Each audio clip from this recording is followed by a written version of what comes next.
Hi, everyone. So I've been getting many of the same questions in my Facebook group, and I've also been getting many of the same emails asking me the exact same questions, all of them relating to copy, obviously. So what I thought I'd do is create an entire video that basically breaks down the different components involved in copywriting. The purpose of this video isn't to make you a good copywriter or to give you any clear instruction on how to write copy at all. It's rather to discuss the different components involved in copywriting, whether that be for written sales letters, video sales letters, emails, etc., so that the people who have those same questions that I get frequently can just be directed towards this video. That being said, I do plan on making many more videos on this channel. So if you could just in the comments ask any questions that you have, or even in the Facebook group, I'll then get some better ideas as to the content I should focus on creating next. And yeah, I think that's it for this video. Once again, this video is not meant to teach you how to write copy or to give you a clear understanding of the sequential steps you need to follow in order to write good copy. It's simply meant to enlighten you to the different components that copy consists of. Cool. So let's jump into it. Okay, so what we're going to be doing moving forward is discussing first the big four pillars of successful copy. Um, Once you understand these big four pillars, you're basically going to have a very broad understanding of the different components that copy consists of, as well as a much clearer understanding of what's actually taking place in each one of those components and the reason that each one of those things is taking place. So the first component is our target market. The second component is the primal desire of our target market. Then we have market sophistication, which basically refers to how many similar products your prospects have been exposed to before. So there's a scale to market sophistication, which we'll get into. Basically, somebody who isn't even aware that a product exists, which will help them solve whatever problem they're facing, all the way through to somebody who's not only aware of all of the different products that exist to help them solve their problem, but they're also aware of your product already as well as your pricing. Um, each one of those different prospects at the different level of market sophistication requires completely different messaging, because basically they're at a different phase of the buying cycle. So you, at each phase, which we'll get into, need to basically help drive your prospect into the next phase. You've also got to understand that when doing so, you might, at the end of the day, end up driving your prospect all the way to the point where they're ready to make the purchase. However, they end up not making the purchase with you, and that's okay. We'll get into other strategies in upcoming videos on how to make sure that you have a level of omnipresence that always puts you at the front of mind of your prospects, so that when they are driven, whether it's by you or competitor, to the point where they're willing to purchase, they then end up purchasing through you. Um, so yeah, we have the market sophistication, and then we have the market awareness. So that's what we'll be discussing in this section of the video. We'll start with, like I said, the target market. Cool, let's jump into it. All right, so we're going to begin with talking about the four big pillars of successful copy. Before we get into the video, what I'd like to just do is explain the style of this video. So as you can see, I've got a bunch of different notes we've got over here. These are all the different points that I would like to discuss as we go through this video. The purpose of this video isn't to make you a good copywriter or better any copywriting skills you already have, or even if you're a complete beginner, to help you understand how to write copy at all, for that matter. The purpose of this video is quite literally just to make you aware of the different components that copy is made out of. So if you think of copy as a house, what goes into making the house, the foundation, the bricks, the piping, the electricity, etc. Those are the components of the house. Well, in this video, we're going to be discussing the components of copywriting. Once you understand the components of copywriting, we're then going to learn in future videos how we weave these components together and the different strategies which you can use when weaving them together to sort of get better results, as well as position your product in different light. So we'll begin with the, as I said, the big 4 pillars of successful copy. The first pillar being your target market. So this refers to who exactly you're trying to reach with the copy. You're trying to think of the person most likely to buy your product, most likely to have the problem you're discussing, or be looking for the solutions you're trying to provide, and maybe even have the desire and identity problems that certain markets have. For examples, mothers with frizzy hair that want to buy a hair supplement to make their hair look healthy again. This is what's referred to as an avatar. An avatar is basically anybody or a conceptual idea of a specific demographic. That your target market can consist of multiple demographics, but they will all have similar traits which are relevant to you simply because they're relevant to your product, right? For example, if you're selling, I don't know, a hard drive, an external hard drive, your target market isn't somebody who already has all the external hard drives they'll ever need, right? Which means that they aren't facing the problems of not having space to store any of their files. They aren't running into problems with the slow computer. They aren't having to face decisions as to what files they should delete and what files they should keep in order to just make space for other files in their computer. Very boring point, but you get what I'm trying to say here. So knowing that your target market wouldn't be somebody who already has hard drives, seeing that you're selling hard drives, you're looking for somebody who's experiencing the problems and the pains and frustrations of not having enough space on their computer, of their computer always being slow, of constantly being frustrated because they have to delete files that they don't want to delete simply to make room for other files that they also want. This could be things like deleting old family pictures or old family videos. Knowing what problems your prospects have allows you to craft a custom avatar, so like a general persona which you can use to strategically craft different pieces of copy which speak to all of the different demographics who are currently experiencing the problems that your product can solve. Okay, so the more specific your avatar, the better your copy will be. So going back to the hard drive point, selling a hard drive to a 60-year-old grandfather who values nothing more than having a bunch of family videos and pictures on his computer, constantly trying to figure out where he saved them,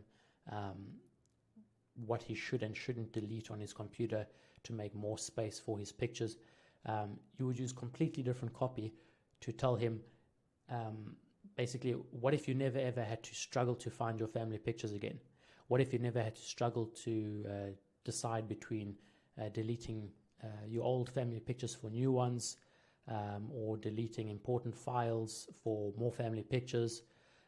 What if all you had to do was plug in this little external hard drive, and all of your family's pictures and videos would automatically pop up on screen for you to go through. That would seem like something that's very enticing to that market, whereas the copy you would use to sell an external hard drive to a teenager who's simply looking to put a whole bunch of movies that is downloaded off the internet, it's a completely different copy, right? So you get the point. When we're able to understand all the different demographics, we're able to craft different avatars that represent those different demographics. Each of the avatars then helping us understand the problems and the frustrations that that demographic is facing. Answering all the questions that we'll go through next allows us to tell stories or write copy that relates to our audience. And all of the questions are basically examples of questions you can ask to refine your avatar. They might not be relevant to your product and thus wouldn't be necessary in your copy. So as you can see, the format which I'm going through this document and making this video is fairly straightforward. The text is on screen. I'm reading what it says, and where I feel more clarification is needed, I'm then going to clarify. So you can feel free to pause the video at any time and take down the notes as you see them. And if I perhaps happen to simply just read the point that you would like for me to actually go into further clarity on, then simply make a comment, leave a comment in the Facebook group, send me an email, and if I get enough people asking for the same content, I'll then create that as well. So some of the questions we'd need to answer in order to figure out who our customer avatar is simply what do they look like? What do they do every day?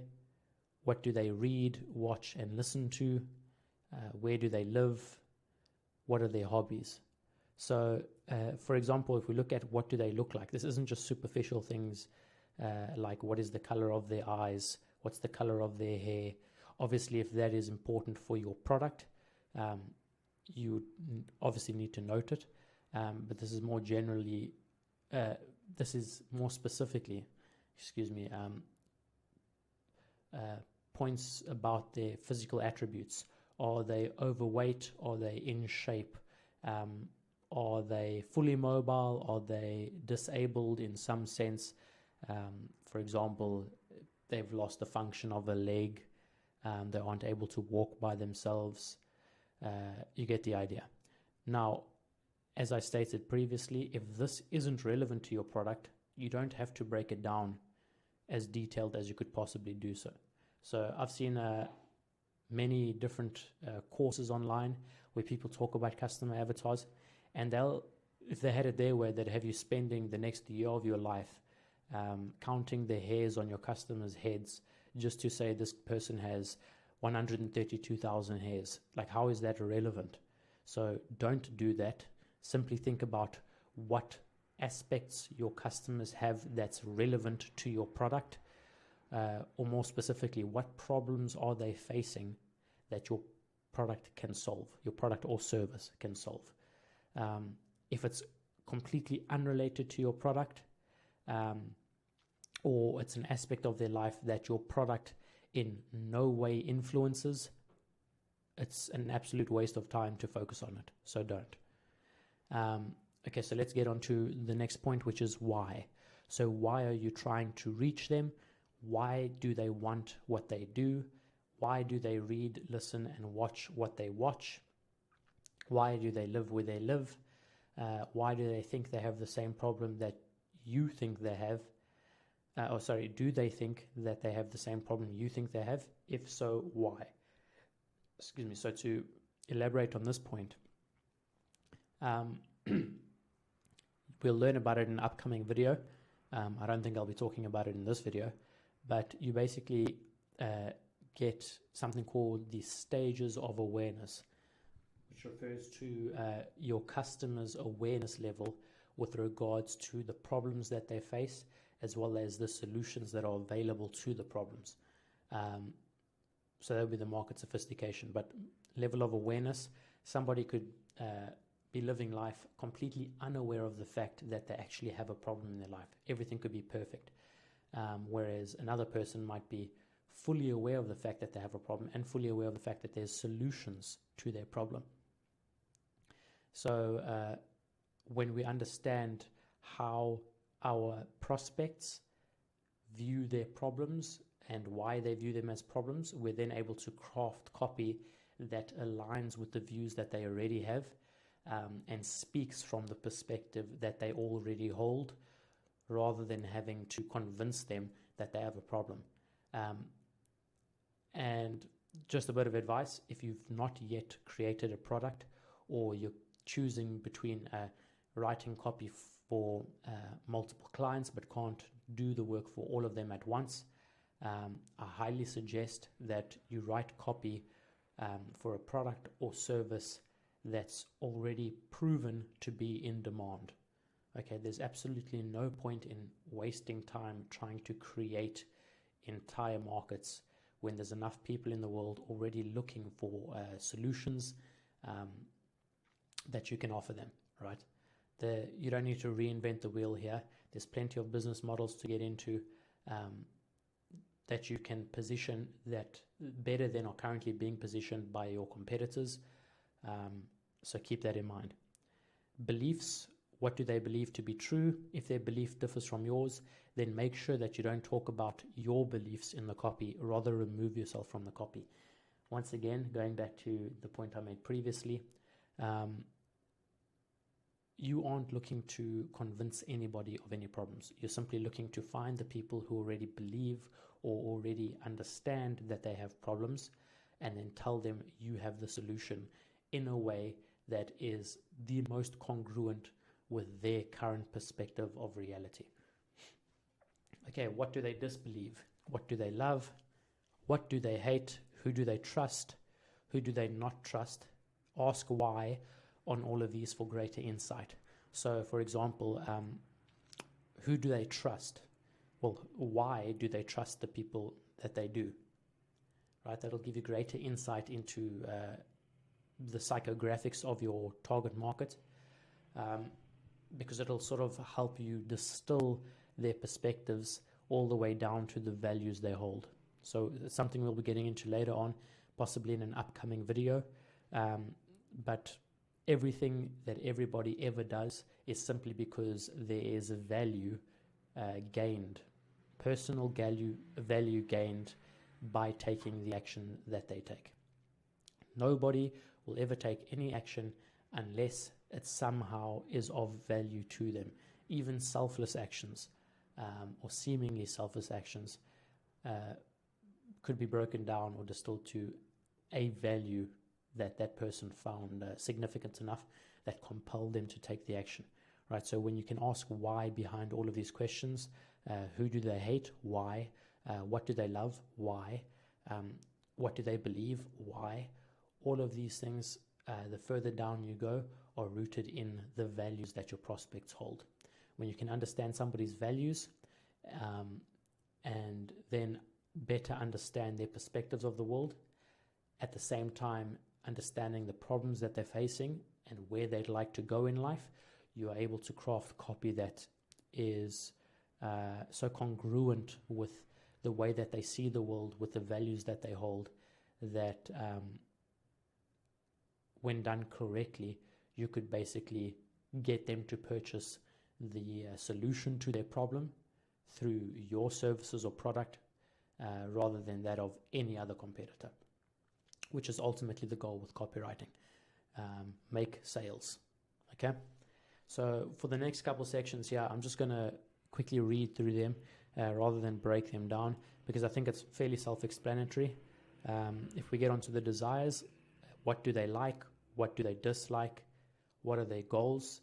Are these goals public or private? Do they brag about them or keep them to themselves? What don't they care about? Once again, ask why. Identifications. What do they identify as? Conservative, liberal, progressive, American, Canadian? What culture do they identify with? What do they identify against? What do they consider important about their identity versus expendable to their identity? As a liberal, someone might find it important to have a stance on abortion, whereas a liberal would most likely say that they think abortion should be allowed. Let me just restate that sentence again. As a liberal, someone might find it important to have a stance of some sort on abortion. A liberal would likely say that they think abortion should be allowed, and having this stance may be something they feel strongly about and thus deem important. However, that same liberal might not have much of a stance on a specific tax law, and thus this is something that they would deem unimportant to their identity. Knowing what people deem important to their identity is going to allow you to create great copy. Once again, this gets down to the point of understanding their values, and also, I don't want to beat a dead horse here, but if it's unimportant to understand these details to this level of specificity when it comes to selling your product, don't stress, you don't have to do that yet. What brands or people and products help your prospects create and reinforce their identity?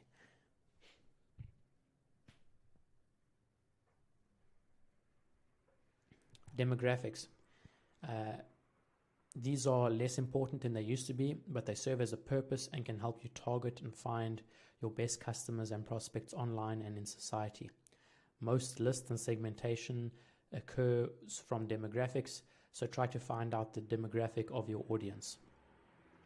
Once again, this level of specificity,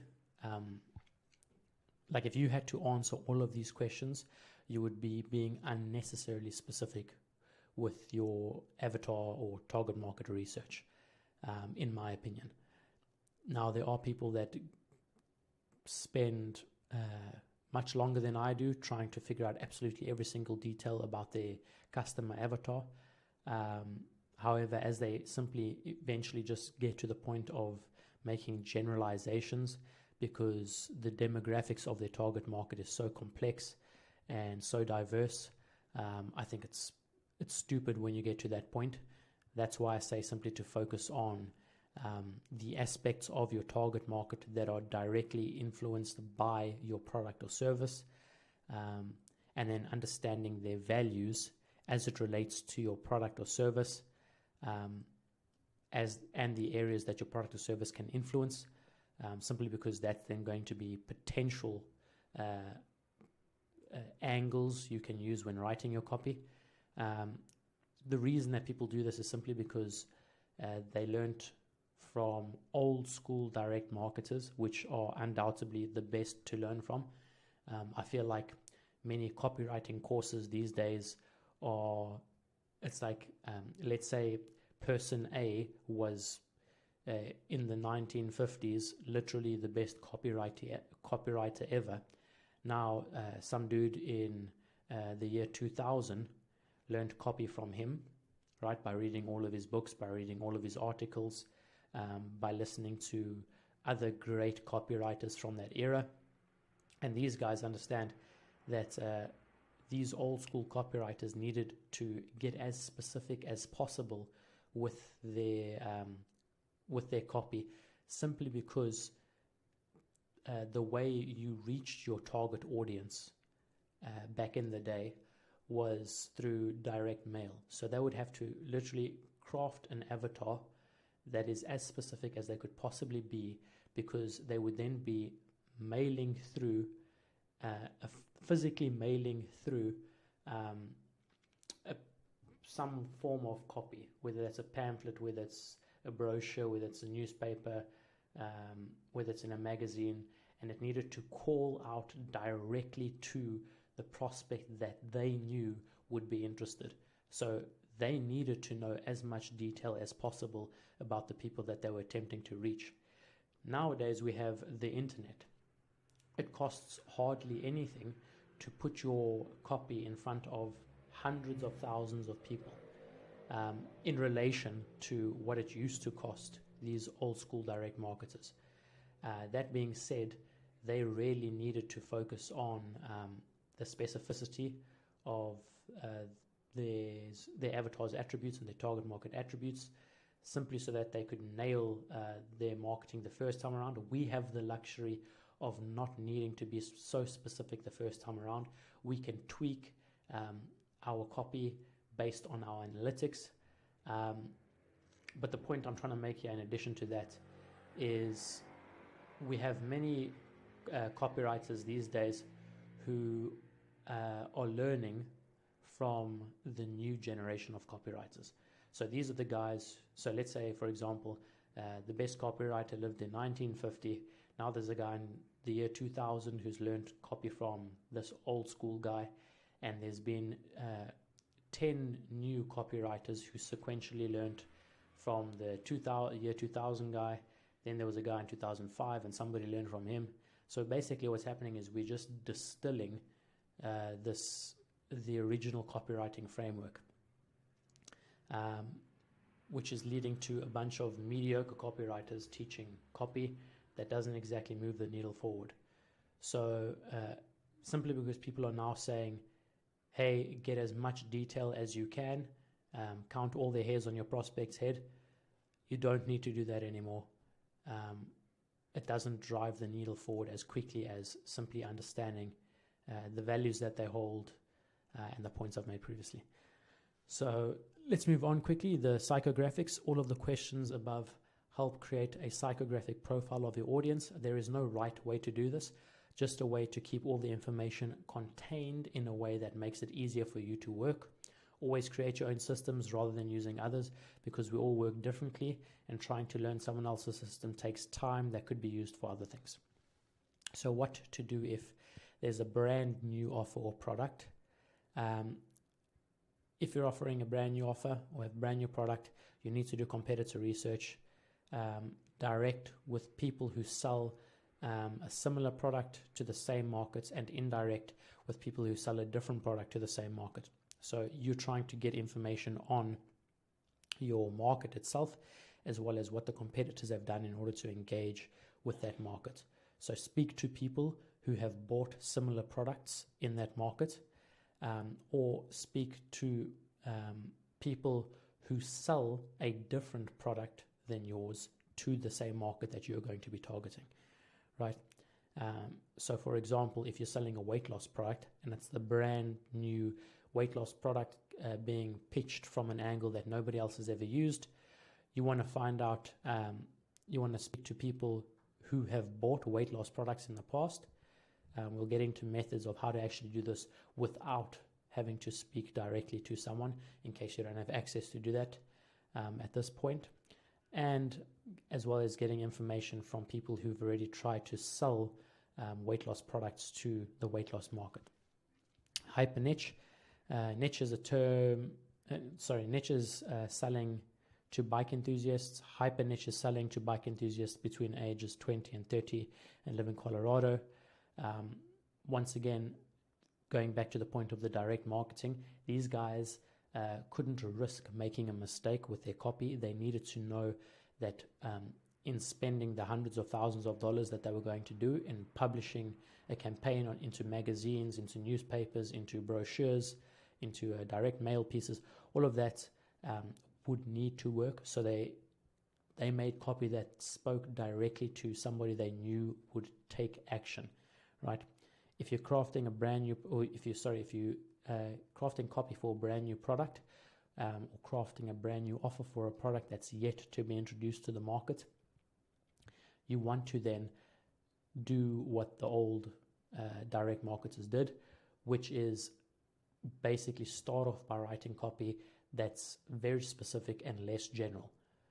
Think of this person that you're going to be crafting the copy to as somebody who you'd be able to help right now if they had certain attributes. So think of what attributes the person will have to have, the best ideal prospect would have to have right now in order for you to get them the results that your product or service can get them. So for example, if you sell weight loss products, and let's say it requires that the person needs to exercise and diet, and be willing to try a couple new supplements, whatever the case might be, These are all attributes the person would need to have. They would need to be willing to exercise. They'd need to be determined. They need to be willing to try a diet, even if it's outside of their comfort zone. They'd be willing to take supplements that they've never taken before. Now, all of these things might seem like something that would be off-putting to the general market. However, when crafting copy for a new offer or for a new product that's yet to be introduced to the market, you need to craft copy for the person who's going to be perfect for your product. Okay? The ideal avatar. So this limits your risk to exposure, simply because if your copy is bad, you're able then to stop promoting that copy, because you realize, hey, even to the best ideal avatar, this product isn't selling. We really need to change something with our approach. It also limits your exposure. So if your copy makes your brand seem shit, you basically test your product.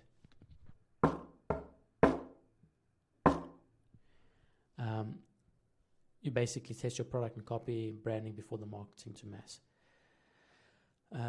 If you don't know the markets, get immersed, read the articles, read the blogs, join the Facebook groups, and that's it. So in the next section, we'll move on to the Primal Desire.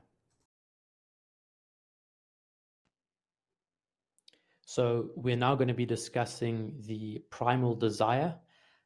This basically refers to the core emotional driving force that your prospects feel or have, that is propelling them not only to overcoming their frustration that they currently face because of the problem that your product can solve, but it's sort of, you can think of the primal desire as not only the emotion that they feel, but the sort of calling that they have from the future that they aspire to attain, right? So you can imagine if the future had a fishing rod and it hooked onto your prospect's emotion and it was trying to pull them, what emotion was it pulling from them?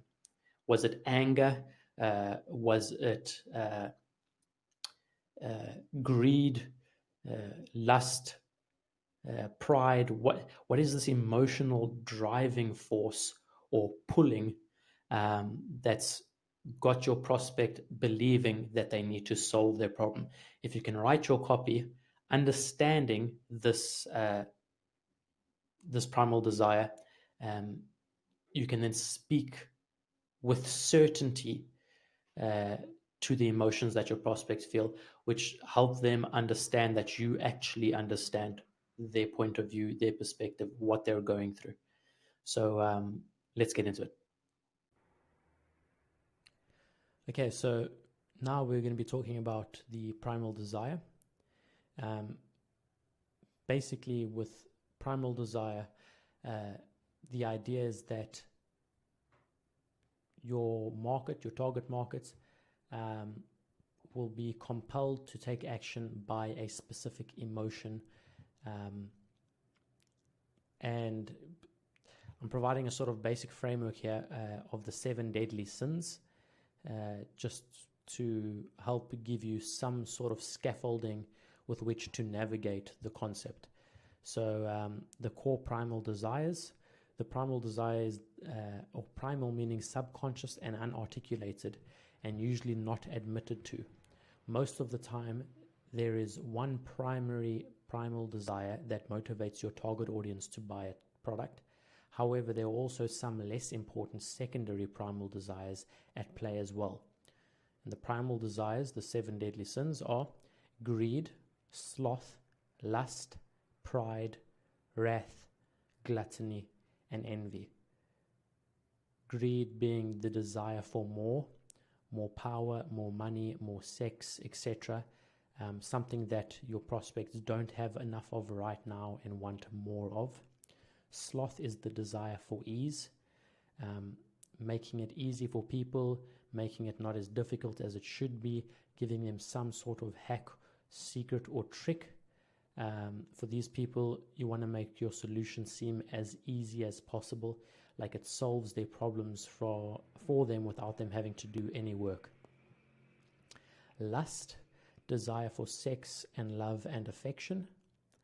Pride, desire for superiority, to be better than others in order to reinforce their self-identity.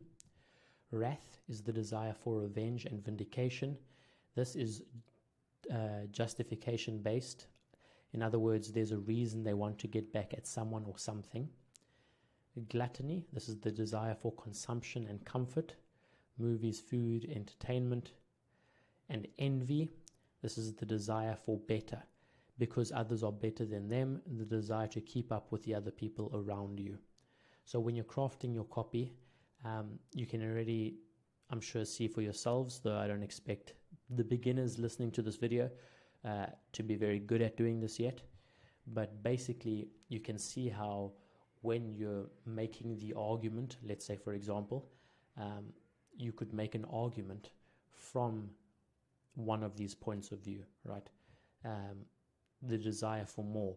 Everybody deserves more. You should get what you want in life. You should be able to get everything you want, and it should be easy to do so. If you look at sloth,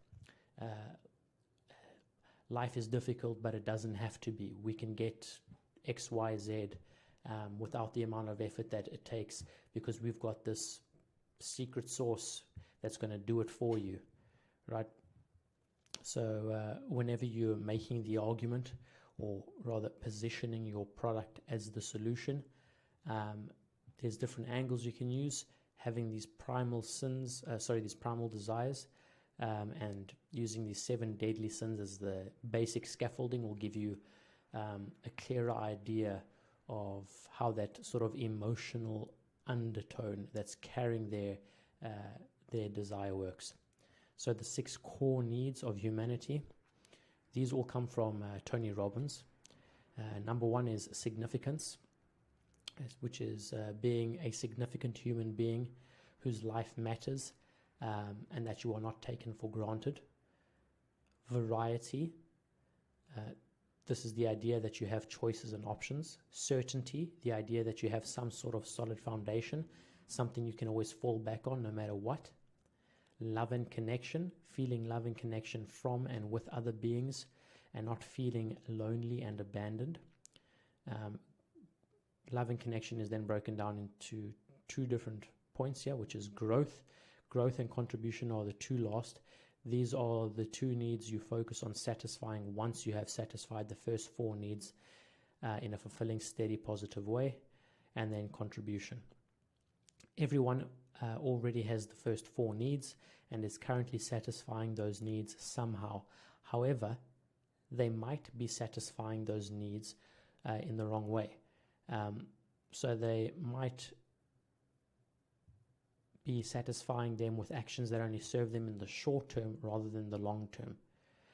For example, being in an abusive relationship for the core need of humanity, of connection, sorry. So being in an abusive relationship in search of connection, or staying at a job you hate because it gives you certainty. As you can see, both of those things aren't very good decisions to make for the long term, but they satisfy your needs in the short term, and hence you're motivated to make them. You need to make sure that your copy doesn't make it sound like you're going to be taking away any of their 4 core needs. And if you're claiming that your product will be replacing whatever they are currently using to satisfy their needs, you are going to have to do a lot of selling in order to convince them. So to restate that, if you're claiming that your product is going to be replacing whatever they're currently using to satisfy their needs, you're going to have to do a lot of selling in order to convince them. So if you look at somebody who's in an abusive relationship, in order for connection, think about how much effort it takes to get that person to leave the abusive relationship, because they have this need for connection. They aren't going to do so unless their need is somehow met through the solution that you provide. You won't get them to simply leave the relationship by telling them it isn't the ideal relationship, that it's abusive, that they can do better. The point isn't that they can do better. The point is that they're currently satisfying a need. You need to have a solution that also satisfies their need, which is easy to transition to. So the shadow of primal desires. So each of these primal desires, so if you look at the 7 deadly sins, has an opposite side. So you can think of it as the shadow of the primal desire. For example, greed, the shadow of greed is lack, scarcity, or not having enough. The shadow or the opposite of sloth is waste or fearful of wasting. Lust, loneliness, solitude, pride, inadequacy, failure, wrath, fear. Their fear is being found out to be or seem as someone who is scared. Gluttony is a lack of choice or discomfort. And envy is self-hatred and imposter syndrome.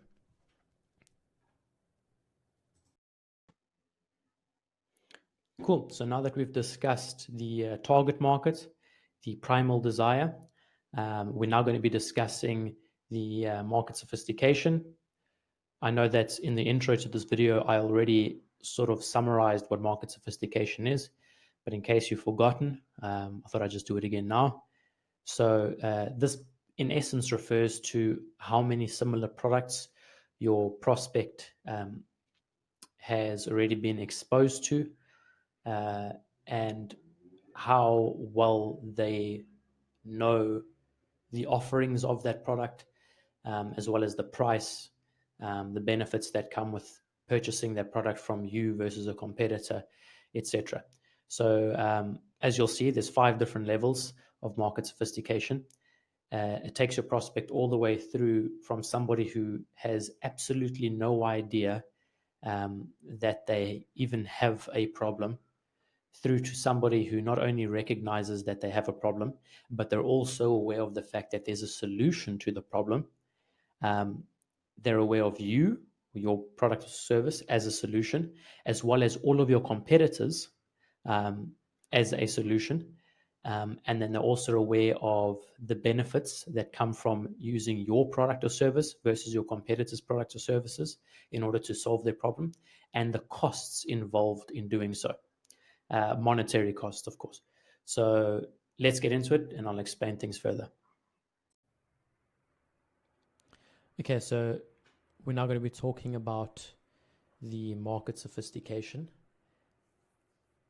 This basically refers to how many similar products your prospects have been told about so far, or rather how many products they've been exposed to. Or another way of putting it is how many products they're already aware of in your market. So in the first stage, you are the first person in the marketplace that the product or service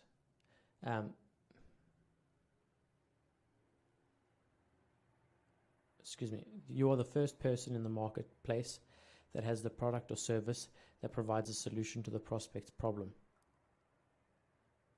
Forgive me, guys, I confused market sophistication and market awareness. So the market sophistication is quite simply how many products are already being sold in your market. So if you're in the weight loss market, are you the only person selling any weight loss products, or are there many different people selling weight loss products? So in the first stage, you're first.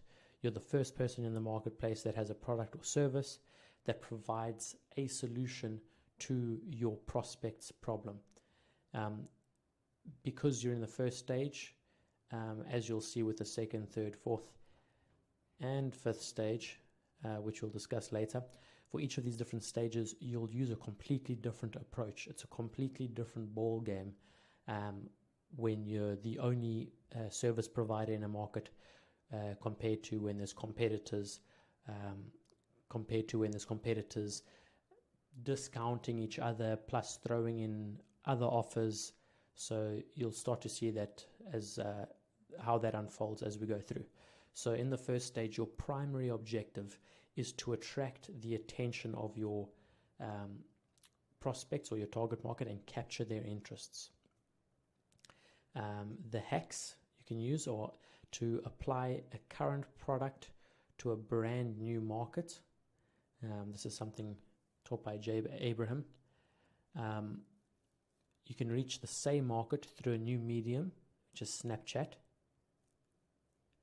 or discover a new feature of the product that is applicable to the market. If you have a new feature applicable to your market, sell it as the only solution. For example, the only way to get new clients using Snapchat. Okay, for the first stage, third or fourth level awareness, once again, we'll get into the levels of awareness later.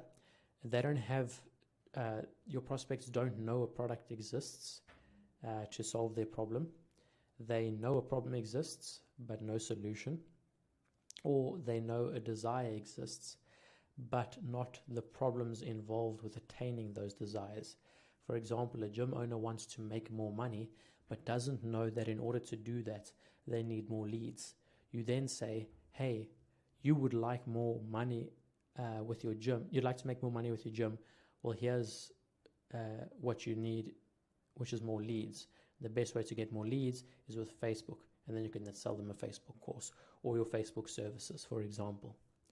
The rules is you want to be simple, be direct, don't be fancy or over-hypey. Name the need or claim it in your headline. Name the need or make your claim in the headline. So, for example, want to make more money from your gym?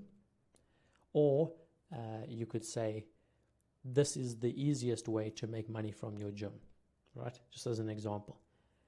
So you're calling out the need or you're making a claim, both of which are related to the desire you know your prospects have.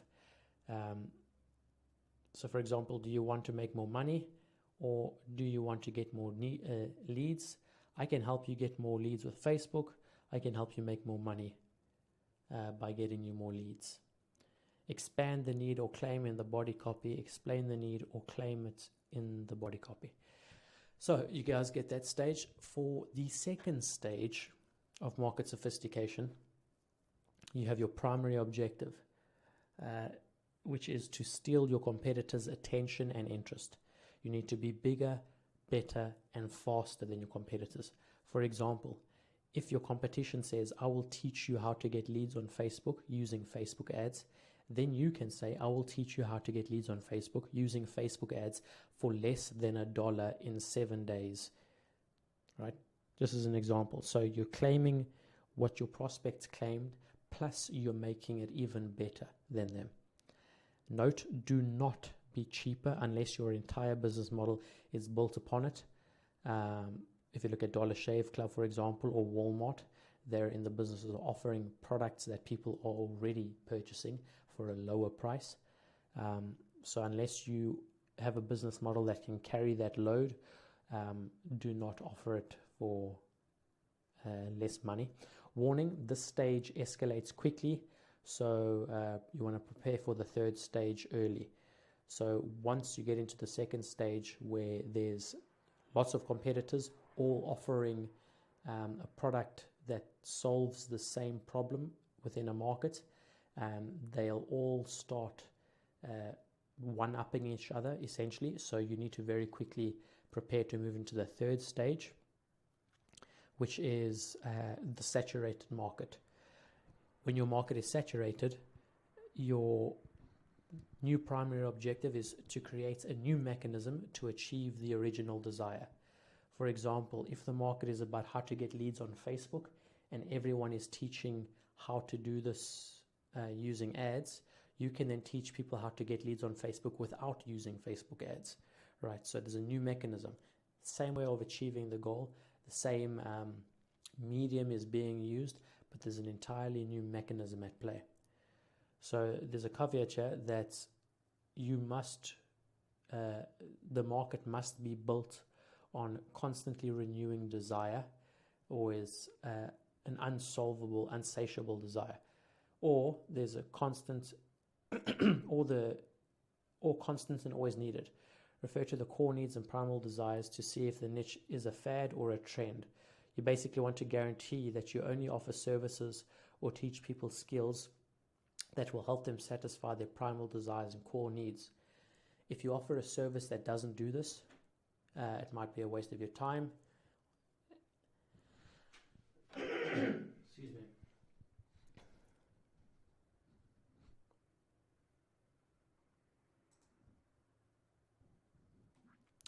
So, for example, with the fad business, if you look at fidget spinners, there was a lot of hype, a lot of attention, a lot of people were buying fidget spinners, a lot of people made money from creating different fidget spinners. When it started out, it was just simply a fidget spinner. Then you got many different designs of fidget spinner. So first of all, it was the second stage, right? So first stage was there's a fidget spinner. Somebody in the market was the only one providing them.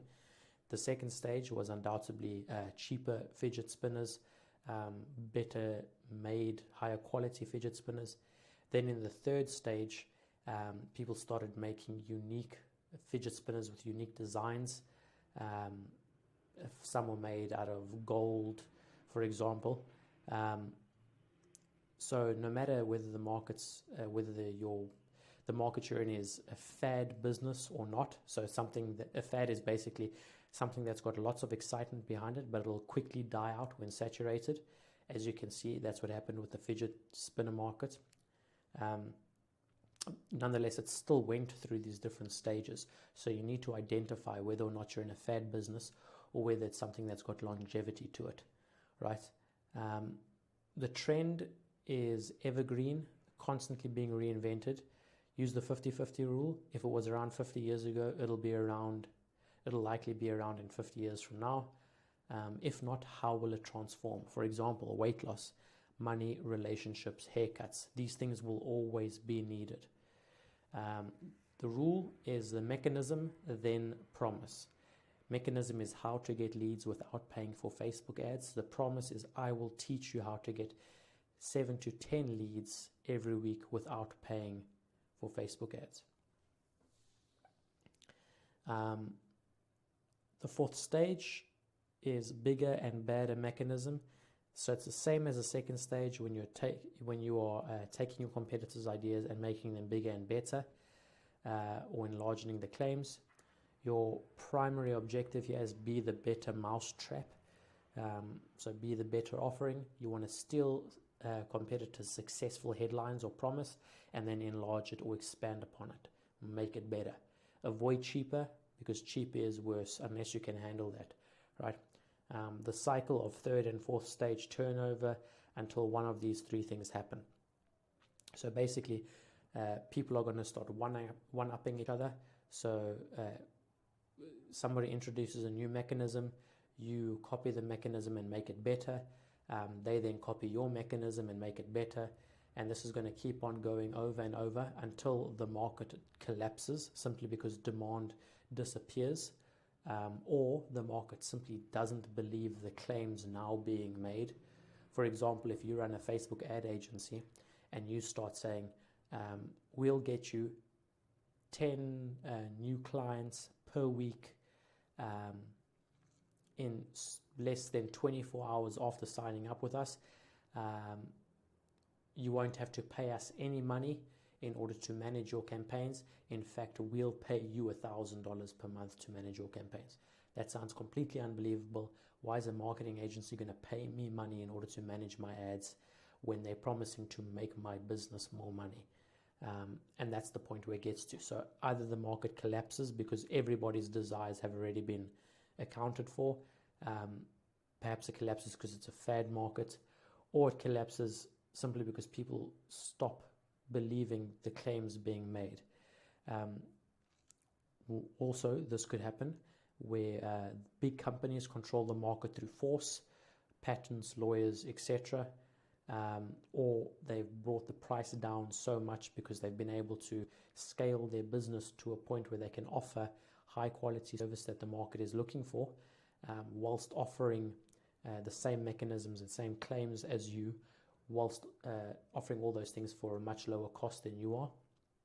And finally, is the market splinters into sub niches and starts over. And when I say starts over, it goes back all the way to the first stage. For example, if you're doing Facebook ads, if you splinter off and only offer Facebook ads to fitness clubs or spas or hairdressers, for example, if you specialize as a business that does that specifically for them, you're then starting over with the first stage. Eventually somebody else will copy you, which then gets you into the second stage, and you'll repeat this process over and over. We'll get into the fifth stage later on. Okay, so now we're going to be discussing the market awareness. This is the fourth essential pillar to copywriting. This is simply the prospect's personal awareness of their problems and the solutions available. There are 5 different levels. Just like with market sophistication, there are 5 different levels of market awareness. These drive through level 1, which is the most aware, which is product aware. Level 2, which is solution aware. Level 3, which is problem aware. Level 4, which is desire aware. And level 5, which is completely unaware. Right, so let's jump into the video and I'll break these down more clearly. Okay, so now we're going to be talking about the market awareness. However, as in the last section, I just noticed that a lot of the stuff is pretty self-explanatory here. And as I'm not really trying to break each of the sections down too much, I'm just going to quickly read through this. Feel free to pause wherever you want. I'm going to read the text as it is. And then if you have any questions, you can ask me in the comments and then I'll clarify that for you. So the prospect's personal awareness of their problem and solutions available. Your ad always begins with your markets and leads your markets inevitably into your product. Excuse me. Level 1 is most aware or product aware. Your prospect knows your product, knows what it does, knows what he wants, and just needs to see a deal or offer. This is super easy, but there is a lot of money to be made doing the basics for people who aren't savvy. This is what Frank Kern does with his 10K per month clients. If you don't know, Frank Kern is a famous internet marketer in the space. So basically, just writing your copy correctly to speak to the people who are already aware of your product and services, and offering them the deals that would get them to pull the trigger, so to speak. Super valuable to people who aren't promoting properly, mostly 6- and 7-figure business owners. You have solution aware. The customer knows of the product but doesn't want it yet. Not completely aware of what the product does, isn't convinced how well it does it, hasn't been told how much better it is than the other options. They are either sitting on the fence or they aren't buying for a specific reason. If you answer their objection, they will buy. So you simply have to find out what your level 2 objections are. Do this through interview, Ryan Levesque method. 7 tasks, 7 things you can do to increase your level 2 prospects' desire to purchase a product. Reinforce desire, association. Associate your product with a brand, celebrity, person, institute that they enjoy or identify with. For example, show an example of the product in use. Specifically, make sure to counter objections in your examples. For example, if they think a product won't work if it gets wet, then make sure in the example you drop the product in water and then show that it still works. Sensory sharpening, describe the use of the product in a way that allows them to see, touch, taste, hear, smell the product in their imagination, see themselves using the product. For example, healthy skin, for healthy soft skin, use Dove. Illustration, describe what would be like in their own product. Imagine walking down the street and getting into your brand new Bentley. Okay, so I think what I'm just going to do is just scroll for you guys. Feel free to pause and read this as you like. But that's basically it for this video. Once again, the purpose of this video wasn't to teach you how to become a good copywriter or to better your copywriting skills by any means. This is mainly to serve as an introductory video for a lot of the beginner copywriters who are asking me many of the same questions. So I'm basically going to direct people towards this video. If you've seen any questions in the group being asked that are answered in this video, please do direct people here. Well, that's it for this video. If you have any questions, please go ahead and drop them in the Facebook group, or you can put it in the comments underneath the video. Also, feel free to email me. Just to clarify, once again, this video, the goal of this video isn't to make you a good copywriter or to even show you, give you any clear instruction on how to do copywriting. The goal of this video is simply to make you aware of the different components involved in copywriting. We'll be going further into actually how to write copy properly, different strategies involved with doing so, where we will then use each of the different components discussed already. Cool. So do me a favor, if you notice anybody in the Facebook group is asking any of the questions that are answered in this video, simply refer them to this video. Once again, I was getting a lot of the same questions being asked in the group and in my emails. This video is basically going to serve as the answer to all of those repetitive questions. Awesome. Thank you so much for watching, guys.